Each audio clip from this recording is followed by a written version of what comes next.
અંકલેશ્વરના નોબલ માર્કેટમાં લાગેલી આગના સમયે પત્રકારો પર હુમલો કરનાર ભંગારિયાને ઝડપી પાડતી અંકલેશ્વર જીઆઈડીસી પોલીસ તારીખ 8 માર્ચ 2025ના રોજ અંકલેશ્વર ખાતે આવેલ નોબલ માર્કેટના રોશની એસ્ટેટમાં આવેલ ભારત ટ્રેડર્સ નામના ગોડાઉનમાં આગ લાગી હોય તેવું દેખાતા બે પત્રકારો નામે ભરૂચ એક્સપ્રેસના તંત્રી મુતુજા અલી મસાણી અને દિવ્ય ભાસ્કર ન્યૂઝના પત્રકાર વિપુલ જાની દ્વારા શૂટિંગ કરતા હતા એ વખતે રોશની એસ્ટેટમાં આવેલ ભારત ટ્રેડર્સ નામના ગોડાઉનમાંથી મારૂફ નામનો માથાભારે શખ્સ પત્રકારો પર હુમલો કરીને મારવાનું કહેતા અને ગોડાઉનમાં બંધ કરીને ખોટા ચોરીના ગુનામાં ફસાઈ દેવાની ધમકી આપતા મામલો બિચક્યો હતો.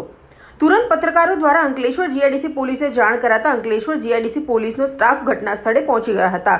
એ પછી તરત પત્રકારો દ્વારા અંકલેશ્વર જીઆઈડીસી પોલીસ સ્ટેશનમાં અરજી સ્વરૂપે લેખિતમાં ફરિયાદ આપી હતી.